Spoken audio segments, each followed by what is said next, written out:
The Senate will come to order. The chaplain, Dr. Barry Black, will lead the Senate in prayer. Thank you. Let us pray. Spirit of the living God, fall afresh on us. Inspire our lawmakers to be instruments of your purposes. As the shutdown continues, may they humbly seek to do what is best for our nation and world, achieving together what cannot be done without allies. Lord, give them the wisdom to see that there is a practical morality based on absolutes that they should follow. Remind them that they are accountable to you for their thoughts, words, and deeds.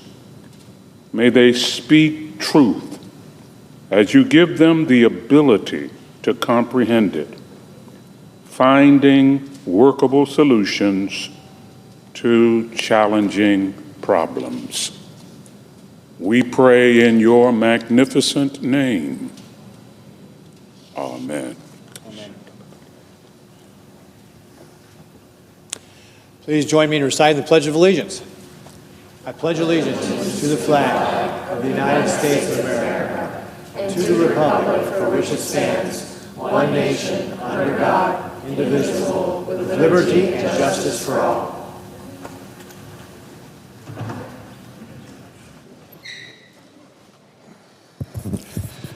The clerk will read a communication to the Senate. Washington, D.C., October 2, 2025. To the Senate.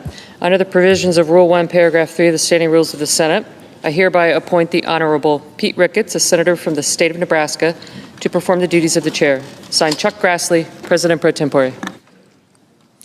Under the previous order, the leadership time is reserved. Morning business is closed. Under the previous order, the Senate will proceed to executive session and resume consideration of S.Res. 412, which the clerk will report. Executive Calendar Number 2, S.Res. 412, Executive Resolution authorizing the en bloc consideration in executive session of certain nominations on the executive calendar.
quorum? Okay.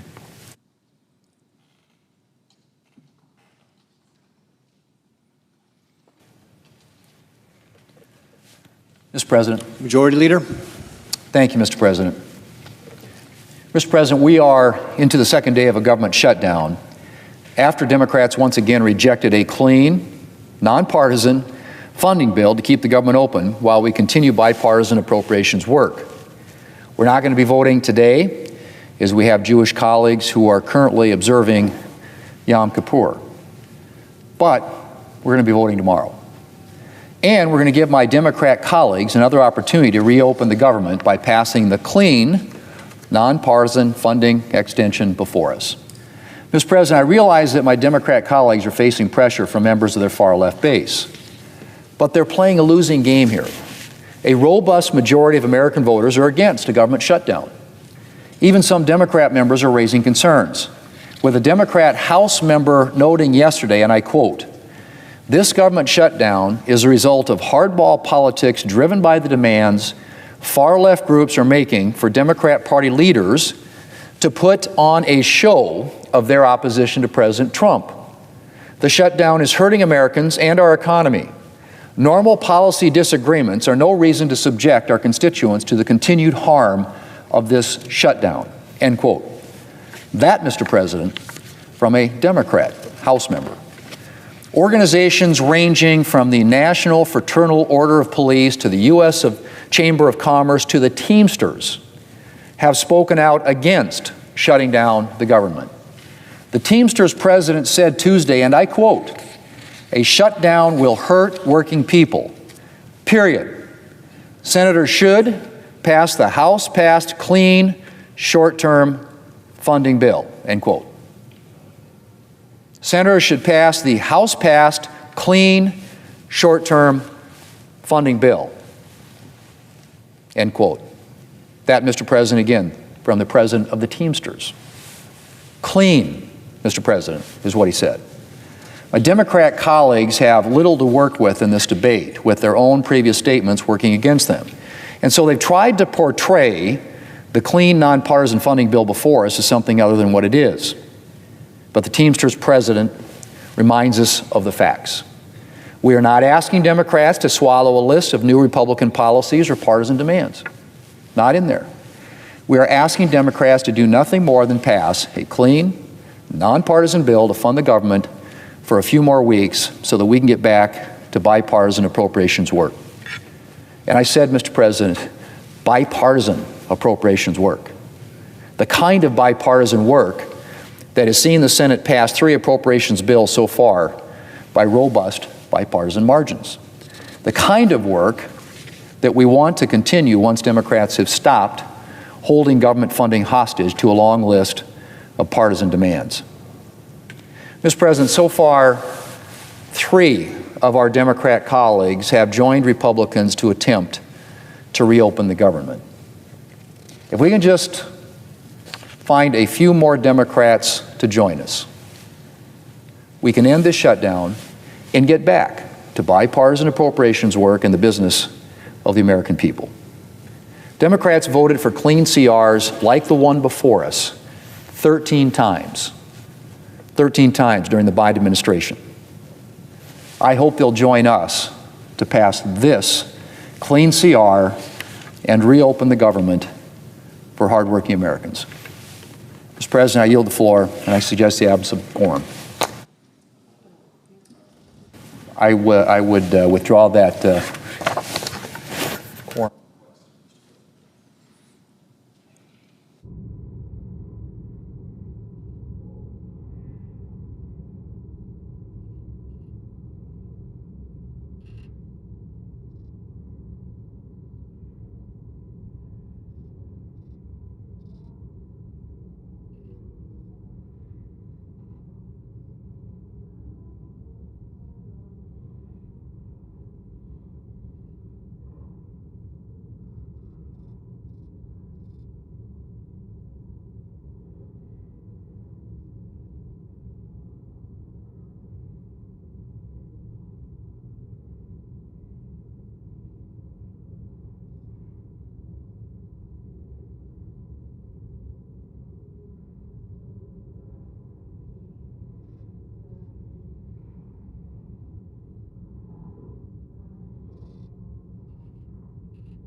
Mr. President,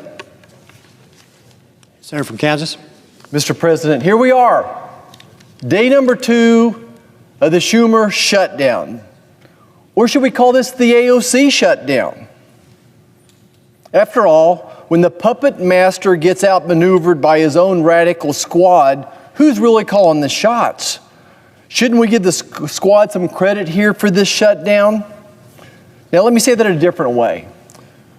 This Democrat shutdown is nothing but a cynical political shutdown, with Senator Schumer kowtowing to his radical left-wing extremists.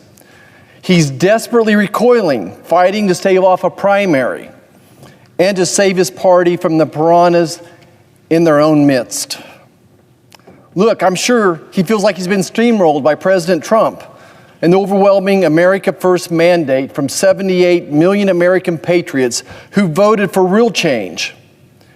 Everything else, all of their excuses, is just a pathetic smokescreen to hide their failures.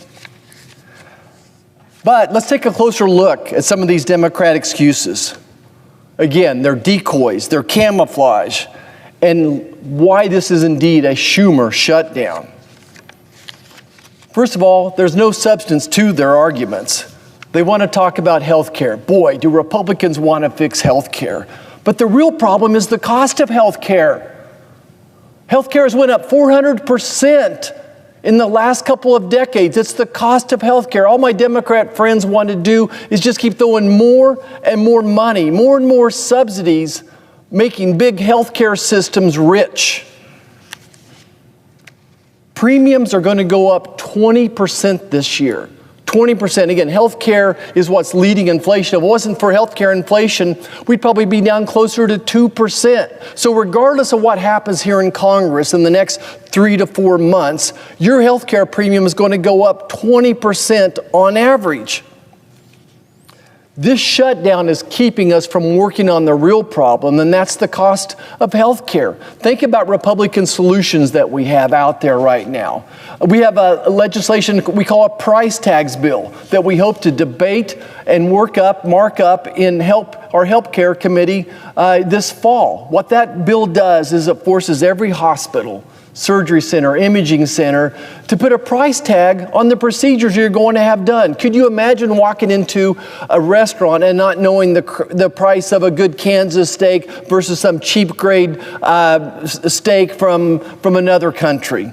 You couldn't imagine that. So when you're sitting there deciding whether to have your hip replaced at a hospital like in my hometown of Great Bend, America, versus having it done at another facility, you'll see that you can have the same procedure done for maybe a fifth at a cost at other facilities. And by the way, we have better outcomes. We have better customer service as well. So patients deserve price tags. You know, other solutions out there are expanding healthcare savings accounts where you can use pre-tax dollars for different opportunities as well. And then if you really want me to solve the riddle of cost of healthcare, we need to make America healthier again. And that's why Republicans under President Trump, Secretary Kennedy, were trying to pass policies which would lead to a healthier America. Think about it. 70% of Americans have a chronic disease. You know, you think about heart disease and hypertension, obesity, diabetes, Alzheimer's, cancer, and mental health issues. 90% of the healthcare dollars being spent in this country are spent on those chronic diseases.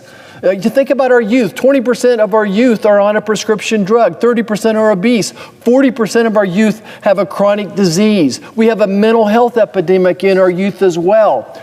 So if you want me to drive down the cost of health care, we need to make a healthier America. We need more transparency. We need to promote innovation. We need to turn patients into consumers again. And then lastly, and most importantly, we need to make America healthy again. And for all the right reasons. You know, the benefit of driving down the cost of health care is just one of them. Think about this. America is spending 18% of its GDP on health care right now. Singapore is spending 4%. Most advanced countries are going to spend half of what we do on health care. People ask, well, then why are our outcomes worse? It's because we're sick. We have sicker people. The incidence of diabetes, of hypertension, all those things going through the roof. That's why our outcomes aren't as good as other countries are. Rural health care. Let's talk about rural health care for a second. My goodness, do I care about rural health care. I was born in a rural hospital. I had an OB practice for 25 years in rural America. I was on call every day, every other day for 25 years. You can call my wife and ask her that we didn't sleep through the night for 25 years. We delivered a baby most every day. And then I was blessed to lead a group of doctors and run that rural hospital for over a decade as well. I oversaw 3 health departments. If anybody understands the importance of rural health care, I think it would be me. And that's why I've spent a lifetime trying to fix all these riddles that we have right now. Now, my friends across the aisle say they're worried that rural hospitals are closing all of a sudden, and that they want to try to fix this issue. Well, they've actually, contributed to the problem.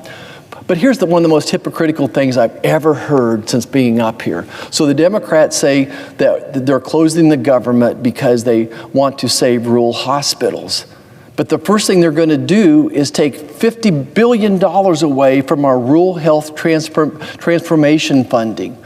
$50 billion rural health transformation funding, something that I've been working on with this administration since the New Year's, what that would look like if we were able to have the money. But no, what my friends across the aisle want to do, they want to control health care. They want to keep throwing good money after bad money. They think that Medicaid's going to save the day. Let me tell you something about Medicaid. Only 5% of Medicaid funding goes to rural America. 5% of Medicaid funding goes to rural America. Hospitals, doctors lose money on every Medicaid patient we see. Now, that doesn't mean we shouldn't take care of them. We took care of everybody in our hospital, regardless of their ability to pay, regardless if they were a citizen, not as. We didn't know. We didn't care. We went in and took care of these patients. But certainly, running a private OB practice and running a hospital, I realized that we lose money on every Medicaid patient we see. And having Medicaid is not the same as access to health care. Who in the world even thinks that could be the case? Talk to any doctor, talk to any patient that has Medicaid. Ask them, let's say that they've got a herniated disc in their back. Ask them how long it's going to take to get in to see a neurosurgeon. It's going to take 6 months, it's going to take a year.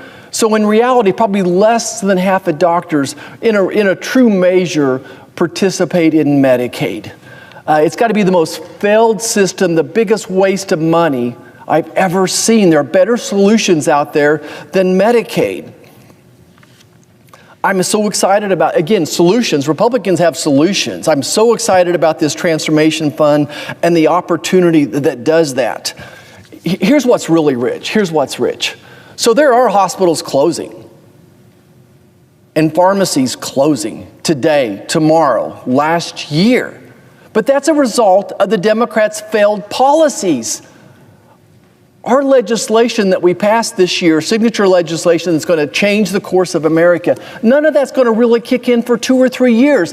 It is just beyond me for the leader of the Democrat Party to sit up here and cry about hospitals closing in rural America today and blaming Republicans. If there's any hospital closing today, tomorrow, next year, the Democrats own it. They own the failed policy, and America gets that. My gosh, I've never heard something so ridiculous in my life. But again, Republicans have solutions, and we want to fix it. One of the ways to fix the failure of why these hospitals are failing is the economy. That hospitals, rural hospitals, are a reflection of the local economy. As agriculture goes, so goes rural America, so goes these hospitals. And by the way, 97% of these rural counties voted for President Trump. He's never going to turn his back on them. We as Republicans are not going to turn our back on him. I wake up every morning trying to figure out, how do we save rural hospitals and rural America? How do we recruit doctors to rural America? How do we recruit nurses to rural America? And all of a sudden, the Democrats have got salvation here and they care about it? No, they're hiding behind that issue. They are hiding behind it because they don't have any substance to stand on. Again, the ACA has been the rule of the land for 15 years now. If there's any hospitals failing today, and there are, It's because of the overregulation of the ACA. Just like banks consolidating, hospitals consolidating, healthcare consolidating, all these different entities are consolidating because of overregulation created by Democrats. Our rural transformation funding is going to set those rural counties free to do what they think is best with the money. All right, let's go to the next Democrat argument. Let's talk about these COVID-era subsidies for the ACA plans. What a joke. What just absolutely cannot believe they're going to hide behind this one. So think back to the original ACA. So the ACA sets up funding to help supplement insurance premiums for a group of people based upon their ability to pay. So, and that's probably 70–80% of the premium right now on average, is the way it was set up to be. In some cases, it was 95%. But then COVID comes along, and the Democrats boost those subsidies, so that now that many Americans aren't contributing anything to those particular funds. And what this has led to is mass fraud, okay? So these COVID-era subsidies have led to mass fraud. Let me put some dollars and cents on this. When the ACA was first written, they thought we'd be spending maybe $25–50 billion a year on these subsidies. Well, we're spending $150 billion a year on these subsidies. We think that probably a third of that is waste, fraud, and abuse. And I could spend the next half hour talking about why indeed there's waste, fraud, and abuse there within it. But the way it was created allows for waste, fraud, and abuse. I can't fix that today. I can't fix it tomorrow. We need to fund the government and get back to work on this issue. And we know how to do it. But for Republicans that agree to these subsidies be continued, the first thing we got to do is to address the fraud. And I bet that's a 90-10 issue. I bet that 90% of Americans would like for us to fix the fraud in that issue and make sure the people who need it the most are getting the help. So that's one issue on the COVID-era subsidies. The next big issue, I want to go back to the premiums, okay? That's the real issue. These premiums are going to go up 20% this year. So regardless of, again, what we do here, the premiums are going to go up 20%. That's where the sting is coming from, is how much these premiums are going up. And my friends across the aisle just want to keep throwing money at it. They want this corporate welfare where these subsidies are basically enriching big insurance companies. That's exactly what's happening. These subsidies are basically going to this consolidated insurance business out there. Most states like mine only have 2 or 3 insurance carriers left standing. And then when these subsidies go up for the people in the ACA plan, guess what? They're going to use that as an excuse to increase your plan that you're getting through that hardworking job of yours as well. So to have a meaningful discussion about these COVID-era subsidies, we need to, number one, is to address the fraud, and number two is we need to address the rate of increase of these premiums as well. And listen to this. Even if this COVID subsidy went away, the federal government on average would be paying 80% of the premium. So we'd be paying 80% rather than 90% of the premium.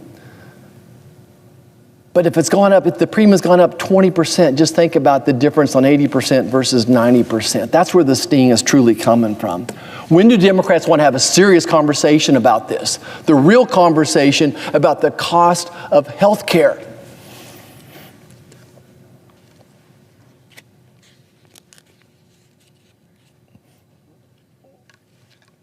My friends across the aisle want to bring these two issues together. They want to, take a hostage.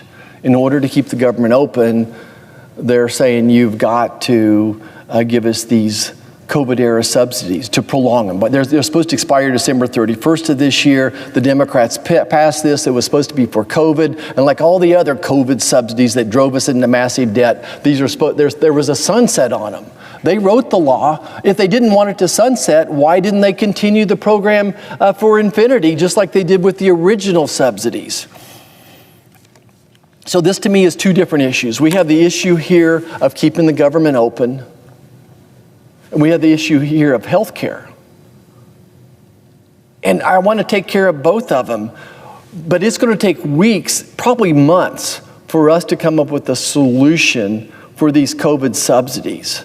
So I don't think it's fair to keep the government closed down because they weren't willing to talk about this. It's interesting that, we didn't hear a thing about this, at least I didn't, from the minority leader, that he was concerned about this till just a couple of days ago, again, which makes me think he wanted the shutdown. He wanted the shutdown to appease his liberal left base.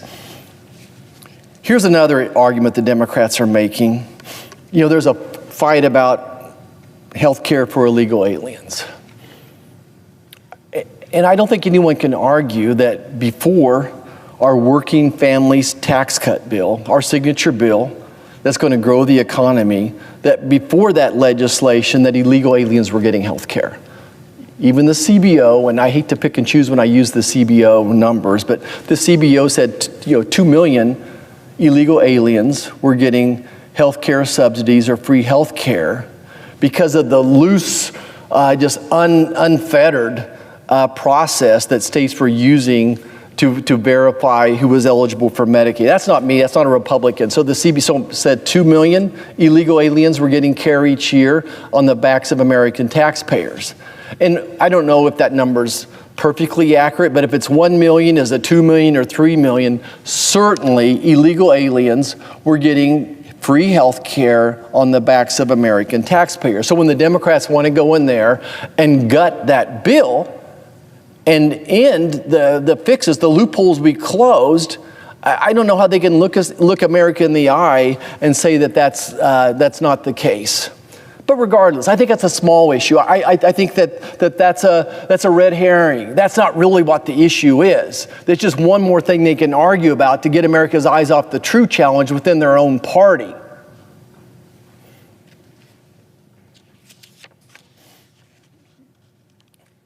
The minority leader says we're not negotiating. I just think that's such an untruth, that we're not negotiating. My gosh, the Appropriations Committee, Republican-led Appropriations Committee, has been negotiating since President Trump, since we were sworn in January. And just nothing but compliments to Senator Susan Collins and her team and the Democrats on the appropriations team. They're doing their job. But Minority Leader Schumer wants to do this negotiation in the back doors.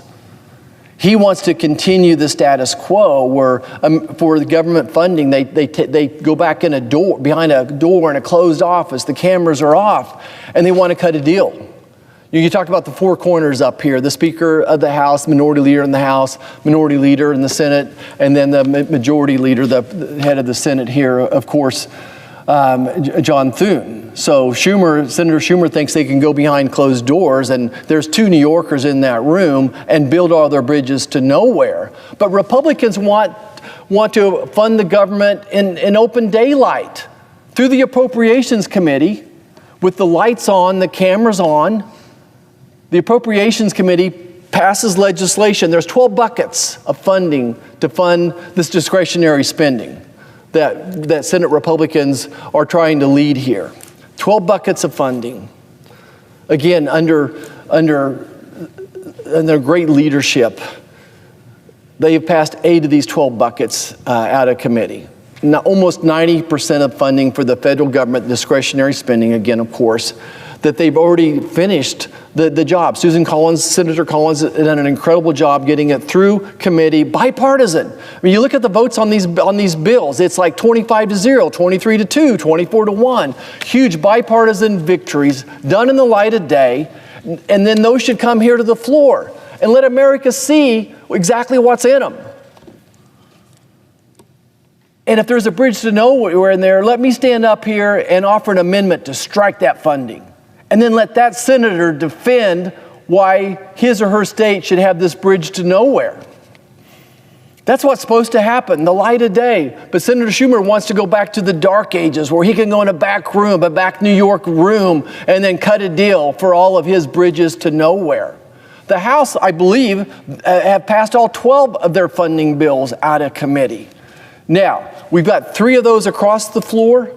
There's 5 more sitting there, but Senator Schumer refuses to release anybody on his side to vote for him, even though they voted for them in committee. Why? It's part of the political theater. He wants this shutdown.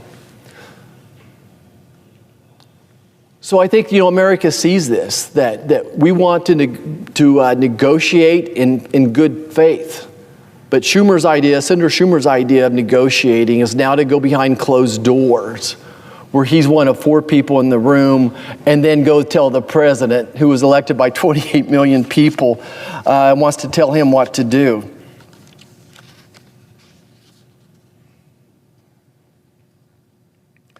So I asked, as we go through this process, I asked myself this morning, so what are AOC and the squad, who are empowered by the liberal legacy media, asking Senator Schumer to do, or really telling him what to do? What are AOC, the squad, the liberal media, what are they demanding from Senator Schumer?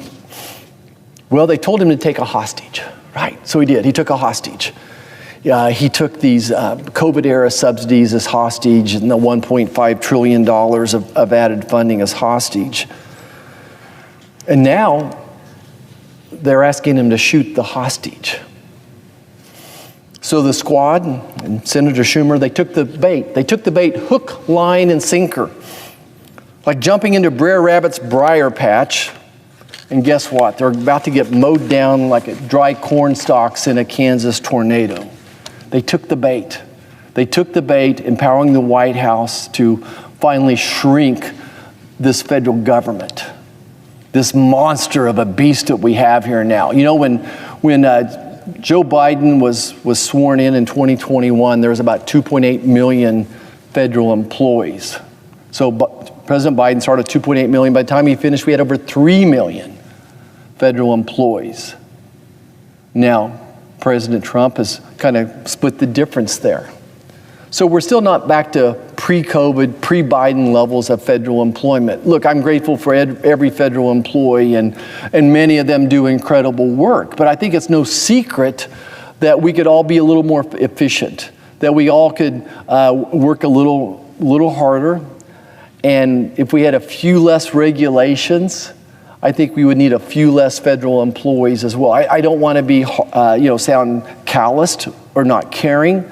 I'm grateful for every job an American has, but my goal would be to help move these people with some of these federal jobs and move them into the real world and adding to GDP rather than subtracting from GDP. That would be my goal. There's a reasonable number of people we need to do the work of the federal government, but I just think that going from 2.8 million pre-COVID to over 3 million just seems to be too much. So, like I said, the squad has led the Democrat Party into Brer Rabbit's briar patch, and they're about to get mowed down like corn stalks in a Kansas twister. I think the last thing I want to go back to here is the Democrats are saying that they really want to add $1.5 trillion to our debt. Again, we have $37 trillion of national debt now as a nation. We're spending almost $3 billion a day on interest. That's right, America, $3 billion a day on interest alone, $1 trillion a year, and they want to add $1.5 trillion to our national debt. But get this, in November of this last year, America rejected that plan, okay? That's why the voters gave Republicans the White House, the House, and the Senate. They didn't want us to borrow another $1.5 trillion. So what's motivating the squad? What's motivating Senator Schumer to do this, to shut down the government? What's motivating their lust for power and their control of the American people? I think the socialists have always thought if you control health care, that's the first step in controlling the people, right?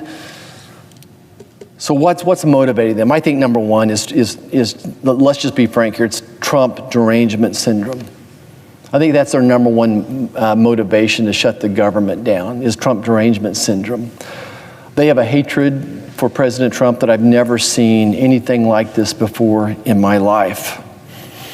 I think the second reason is the liberal left has not realized they lost the election. You know, you go through these stages of grief, and denial is the first one.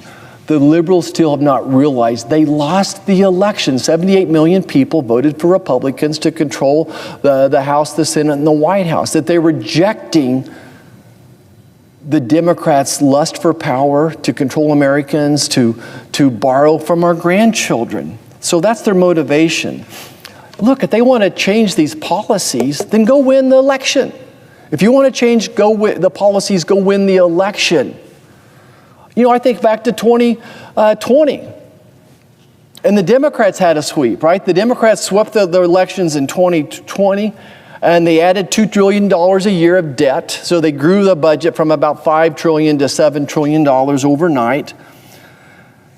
But when it came to keeping the government open, the Republicans didn't go back to them and say, hey, we're going to keep the government open if you decrease your spending by $2 trillion a year. We didn't take that hostage. We could have. We could have. Does that make the sense comparing 2020 election to this election? The Democrats swept in 2020. They came in and added $2 trillion of spending. But over a dozen times, Republicans walked the plank and said, we'll keep the government open. I wasn't happy about that then. I'm not happy about it now. I'm not happy about the spending levels that we're fighting for right now. I think that they're way too much. If you want to continue your liberal socialist policies, Democrats, go win an election. Go win an election. We came through with a bill for America to cut taxes, to grow jobs, to make the government more efficient. And look what's happening. You know, the gas prices are down, grocery prices are down, the border's secure. All those types of things are happening under Republican leadership. We want to address the cost of health care. We truly, truly do. I want to point out that we're just not going to negotiate borrowing another $1.5 trillion or continued throwing money at health care issues in order to keep the government open. Again, this is apples and oranges. We need to open the government back. We need to fund the government for a couple months, a clean CR, let Senator Collins and her team, working with Democrats, get that other 10% of funding across the finish line. In 2 months' time, we can bring those bills to the floor in front of the American public, debate them, offer amendments, make senators defend their bridges to nowhere, as I call them. And then continue the work on health care. And it's not going to be easy. It's going to be painful.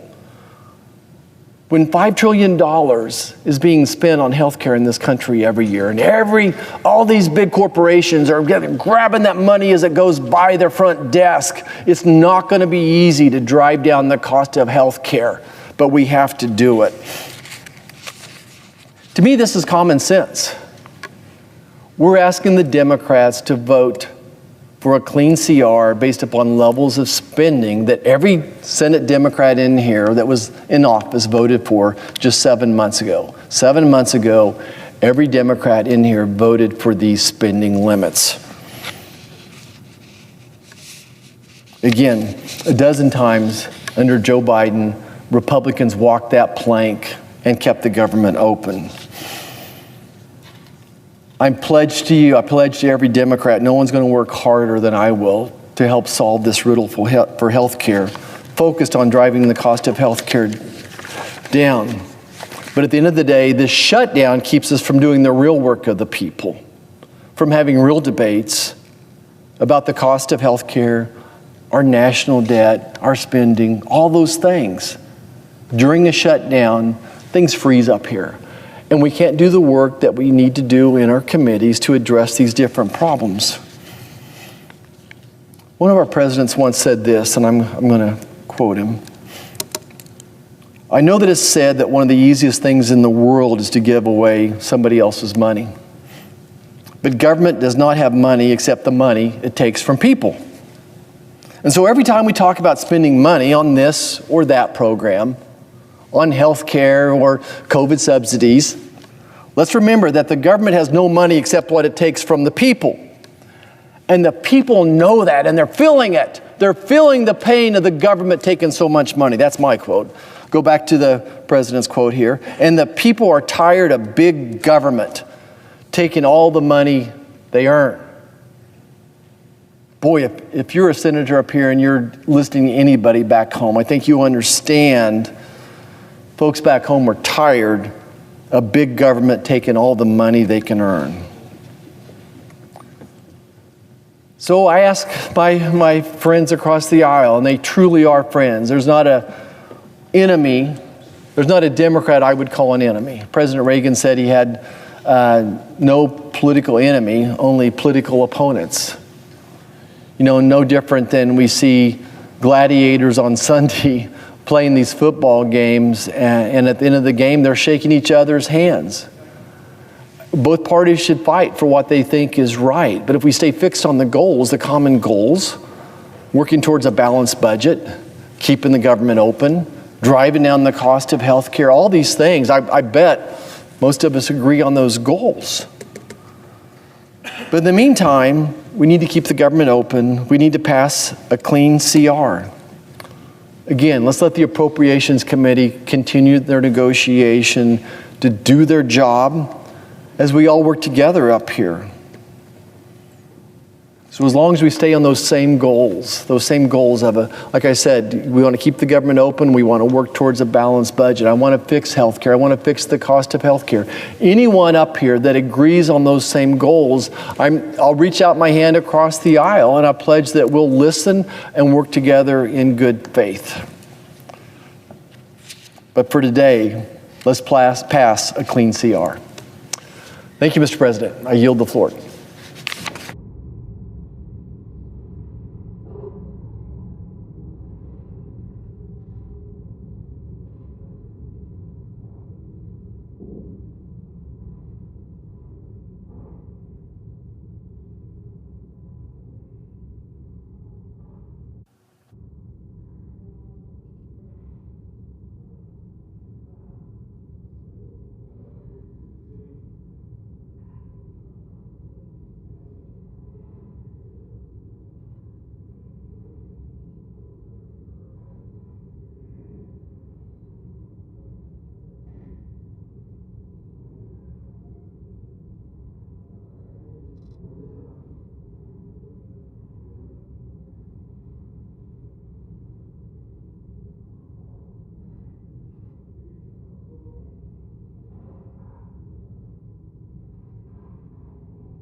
Mr. President, The senator from Nebraska.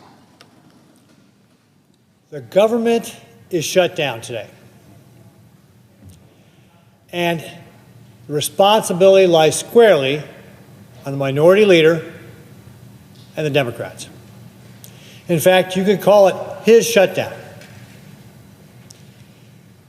Republicans have offered a clean continuing resolution that would keep government open to allow us to continue working on the appropriations process.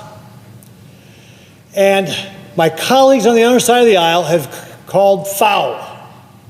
Somehow this is unfair, that we ought to have a negotiation.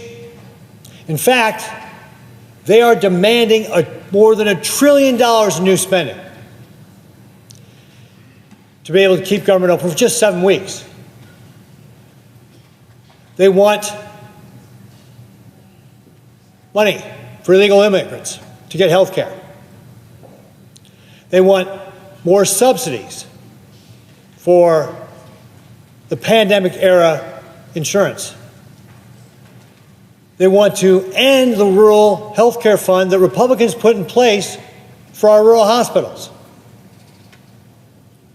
They demand all of this, saying the clean continuing resolution that we've offered is not sufficient. Hypocrisy. This is hypocrisy.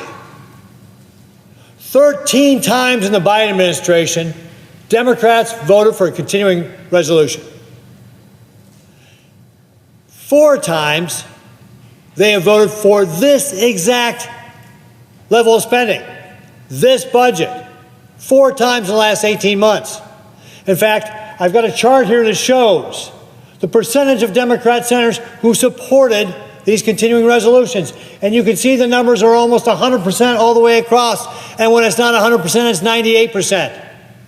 The minority leader himself voted for this very continuing resolution 4 times in a row before this case. Hypocrisy. They are putting these unreasonable, radical left demands in front of us instead of keeping government open. Let me share with you a quote from our minority leader. In 2013, he said, "What if I persuaded my caucus to say, I'm not going to pay our bills unless I get my way? It's a politics of idiocy, of confrontation, of paralysis." Further, the minority leader said in January 2024, passing the CR, of course, will prevent a harmful and unnecessary government shutdown. No reasonable member on either side, Democrat or Republican, wants a government shutdown. Both sides recognize that a government shutdown would mean crushing delays to veterans programs, delays to nutrition programs for women, infants, and children, delayed benefits for our military, and so much more. Now, as I mentioned, the Democrats have said this is about health care. But let me read you a quote from the junior senator from Connecticut. He said, when talking about health care, that there is a time and a place to debate health care, but not when the funding of the federal government and all the lives that are impacted by it hang in the balance. The hypocrisy of the minority leader of the Democrats is breathtaking. It's stunning. During the Biden administration, they were happy to pass continuing resolutions. Happy to. And in fact, when given the very same continuing resolution they voted yes on 4 times in a row, now they say no for partisan political reasons driven by the radical left wing. And again, they say they want to make this about health care. How disingenuous. First of all, let's examine the COVID subsidies that they want. First of all, they're the COVID subsidies. These are pandemic subsidies meant for a pandemic. Folks, newsflash, the pandemic's been over for 4 years. The Democrats were the ones who set the expiration date on it. And the Democrats, if they were so concerned about this, had all of last year to bring it up and address it and extend it once again if they had chosen to. They chose not to. All of a sudden, crying about these subsidies now just smacks of hypocrisy. And as I just read you the junior senator rather, from Connecticut's remark, when it suited them before, They didn't want to talk about health care when they were talking about continuing resolutions and government shutdowns. Folks, this shutdown does mean that folks in my home state of Nebraska could see services diminished. It could mean that, for example, Social Security offices may be understaffed. Social Security checks are going to go out, but services may be diminished. Women and children will not be able to enroll in the WIC program. The person who's supposed to help with IRS questions is not available. National parks may be closed. All these services may be degraded. And all because the Democrats are holding the American public and Nebraskans in my state hostage for their radical left demands. The Democrats should do what they have done 13 times under the Biden administration: vote for a continuing resolution, help us continue our work on appropriations, because that's the way the system is supposed to work. We've already passed 3 bipartisan appropriation bills. The Appropriations Committee has more bipartisan bills ready to work on.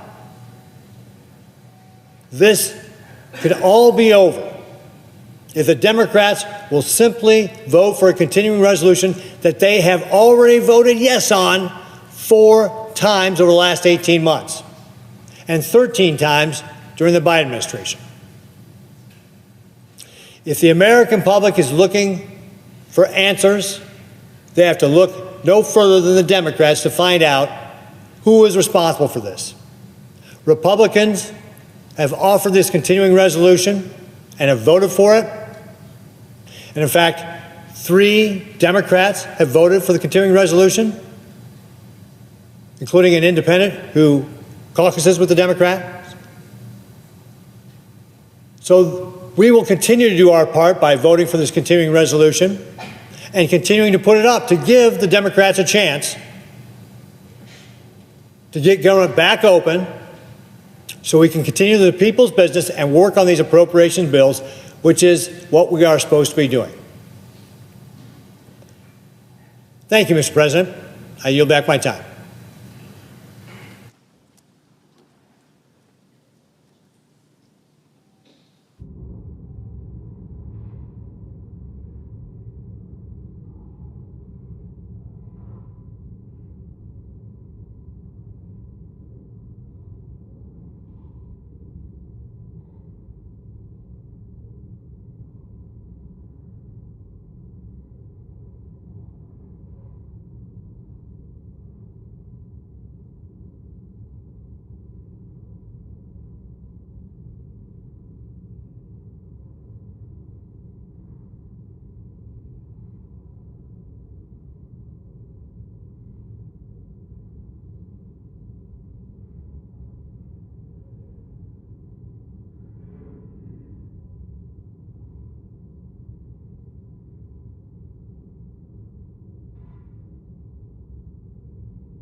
The senator from Minnesota.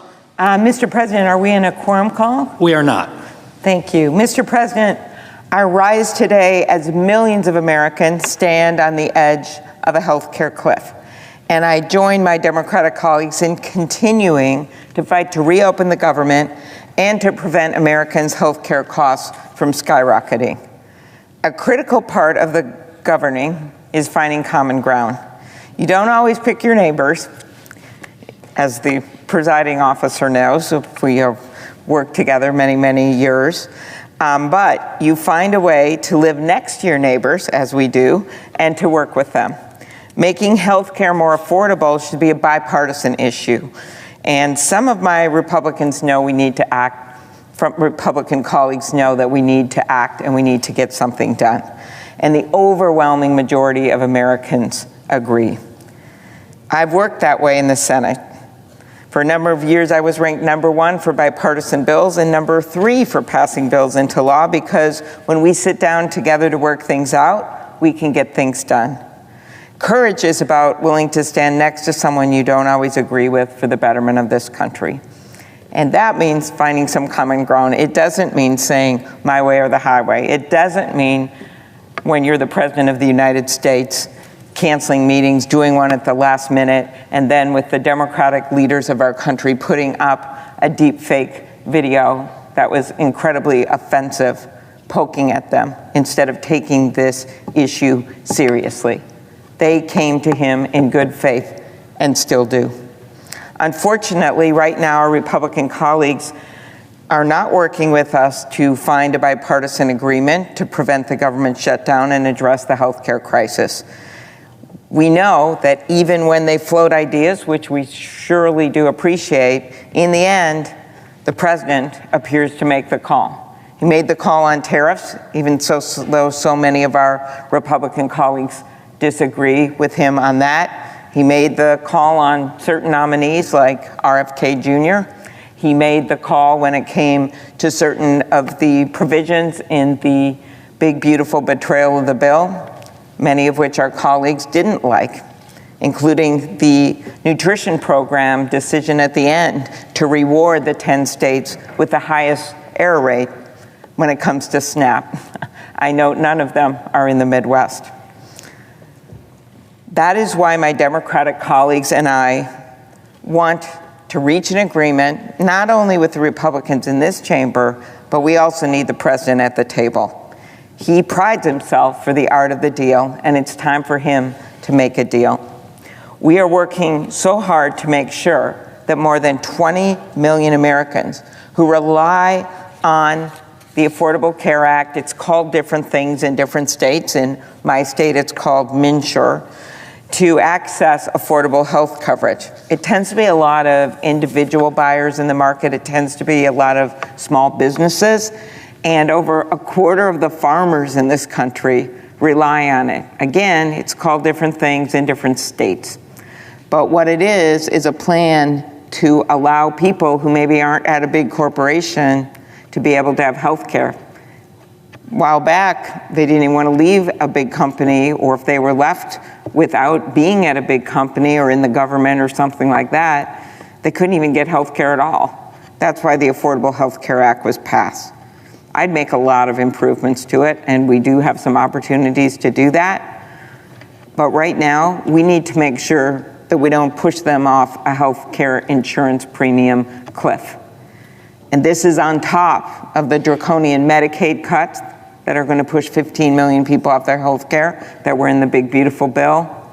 And also the Medicare cuts, which no one intended to have $500 billion in Medicare cuts, I guess, of our colleagues on the other side. But the debt accumulated from the bill of $4 trillion was so big that it triggered automatic Medicare cuts, which are hitting and are going to hit rural hospitals, which they are now putting into their bottom line.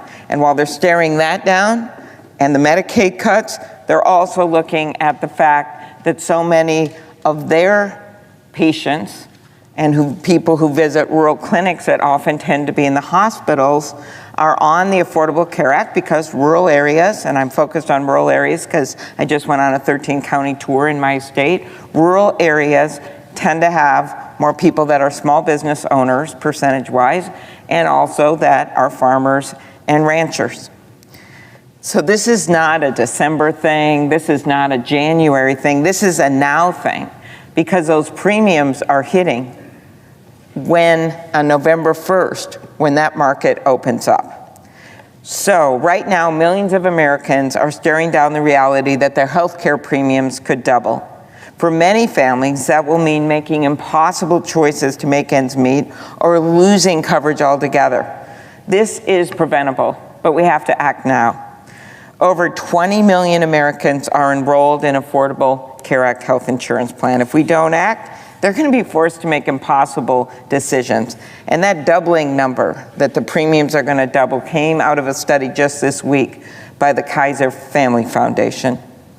If Congress doesn't come together in a bipartisan way to extend these credits, these families, farmers, ranchers, small business owners, entrepreneurs, seniors, people living in rural communities, will have to pay an average of double every month, hundreds of dollars more every month, not every year, every month, to keep their health insurance. In Minnesota, nearly 90,000 people will see their premiums increase by double digits. So you can say, well, I'm not on that kind of health care. I work in such and such company. You don't know the day, especially with these tariffs, when people are starting to get laid off at manufacturing companies like John Deere, or that a farmer's business goes bankrupt, his farm goes bankrupt because bankruptcies for small farms are at an all-time high in the last 5 years. You don't know when it's going to be you. It's like the lottery, especially right now with the crazy things going on in this economy. So even for people that aren't on the Affordable Care Act, this affects them.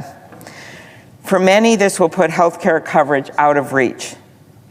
This is not political theater, I say to the president after he posted that offensive video. This is not a joke. These are real Americans that are facing these challenges. The loss of this tax credit will raise premiums for everyone. Minnesotans have already started to receive notice that their costs will increase. One constituent is bracing for more than a 27% increase in their premium next year. Another, whose husband's job was just eliminated, called the 19% increase in health insurance costs their family is facing incomprehensible with the loss of income that they already faced. And this is before adding in the extra cost people will be forced to take on if the tax credits are not extended. So if you noticed, I use those words 19 and 20, and you're thinking, well, she just said they double. This is before that happens. This is what's happening on the market right now because of a number of factors going on that the president should be dealing with. And people are going to be socked with this, smacked with this, right while the price of groceries has been going up. I think the president promised he was going to bring costs down on day one, and we're in something like day 255, and the opposite is happening. Anyone that goes in a grocery store and walks out, looks at their receipt, knows exactly what I'm talking about. Or people that are in the grocery aisle and see the cost of beef, they know what I'm talking about. Or people that get their electricity bill, they know what I'm talking about. Those aren't deep fakes. Those aren't fake videos the president puts up on Truth Social. Those are real bills. So especially as this is going on because of these tariffs, and could I just add, since I have the floor here, the latest, the tariffs on sofas and cabinets and lumber, it is already too expensive for Americans to buy a house or to rent a house or to rent an apartment. And now we're going to see major increases to home furnishings. And while we are in the middle of a housing crisis, it's literally one of the worst things he could do right now, but he did it. So all that is not nothing.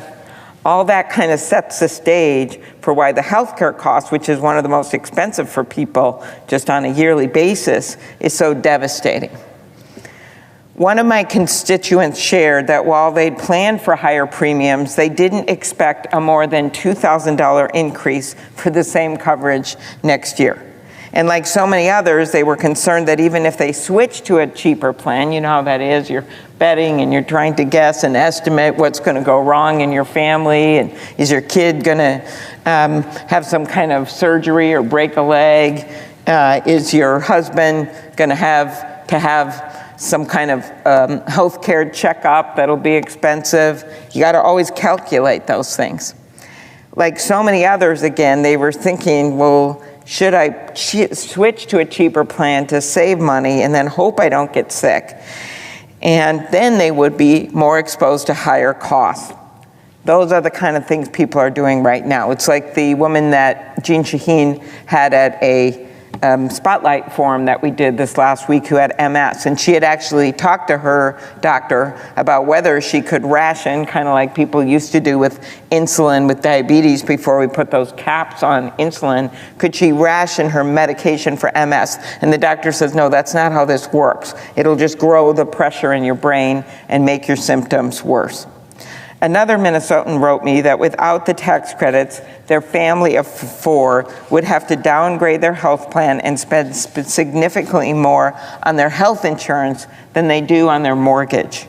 Another said that he expected his family would have to pay an additional $16,000 per year for their health coverage if they had no health care tax credits.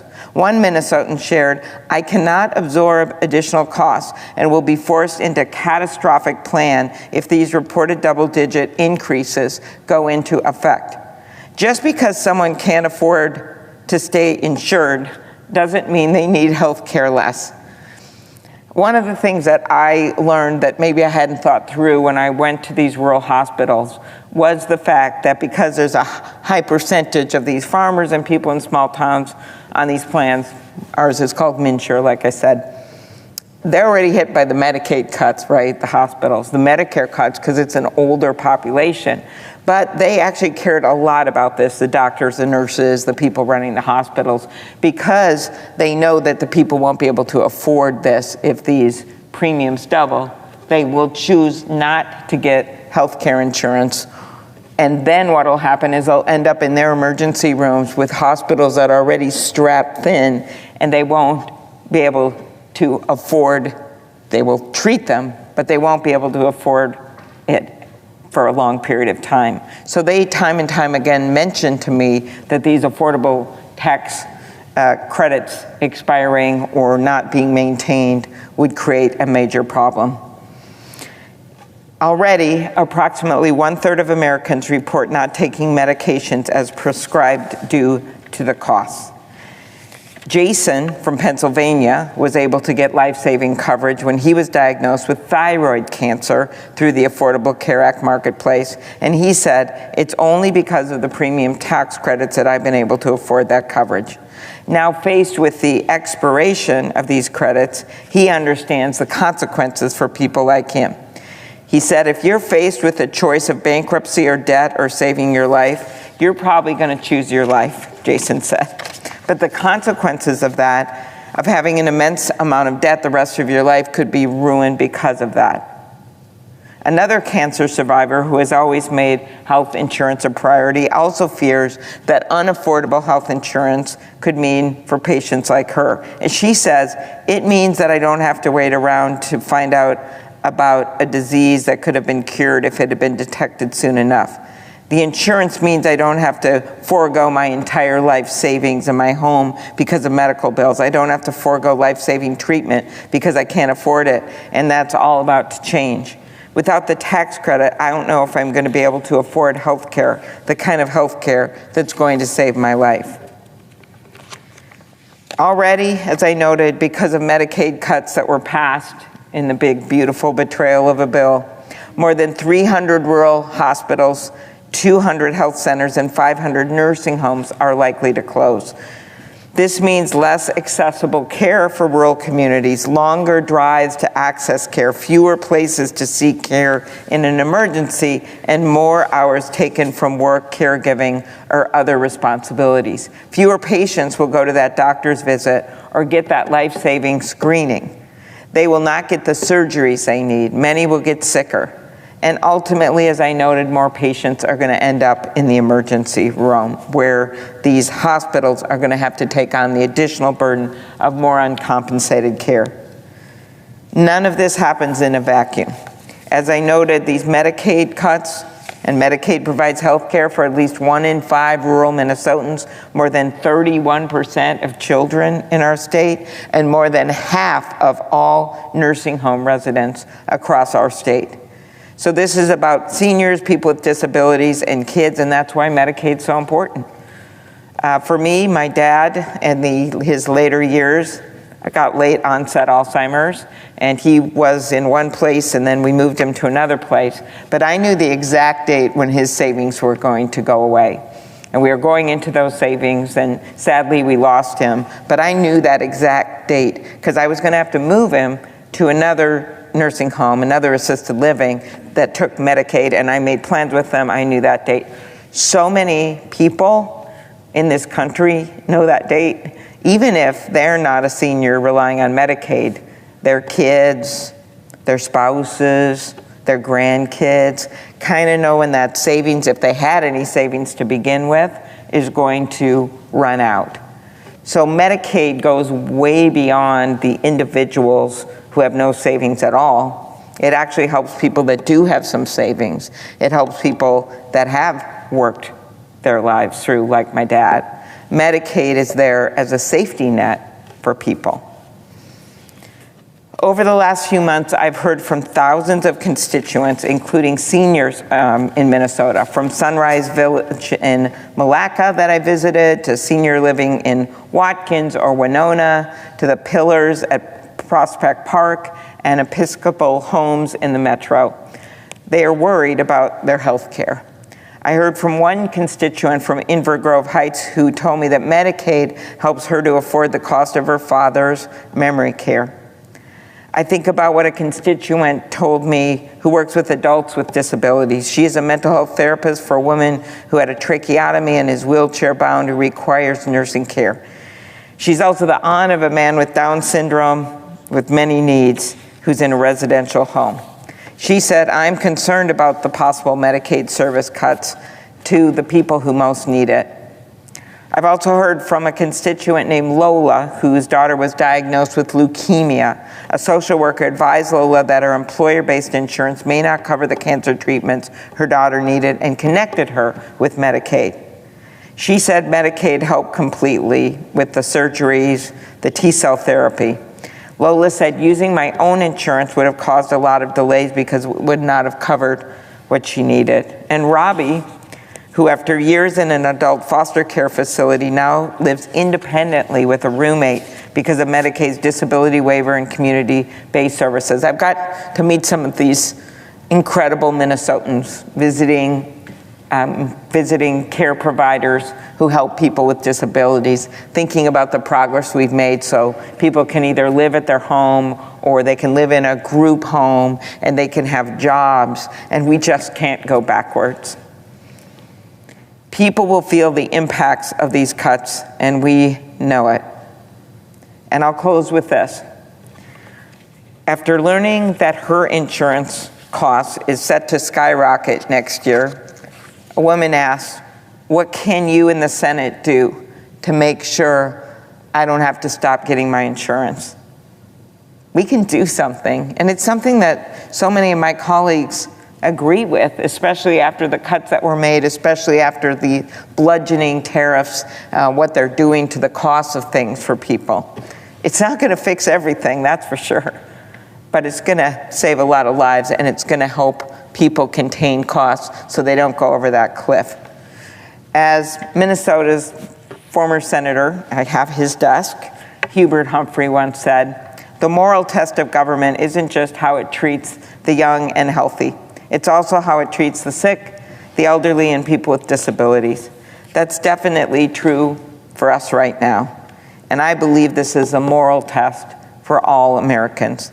At a time when so many families are struggling just to make ends meet, we can't sit back here and just play a blame game and look at the polls and we can do something. It's really pretty simple. We must work to protect Americans' access to health care. We must protect our rural hospitals. We must address our health care crisis. As I know, it's not a December or January problem, it's a now problem. And it's completely within our grasp to do this. and it's certainly within the president's grasp to bring his party with him. So stop, Mr. President, posting those fake offensive videos and start helping Americans with their health care. Thank you, Mr. President. I yield the floor.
Mr. President. Majority Leader. Thank you, Mr. President. Mr. President, I ask unanimous consent that the Senate resume legislative session and be in a period of morning business with senators permitted to speak therein for up to 10 minutes each.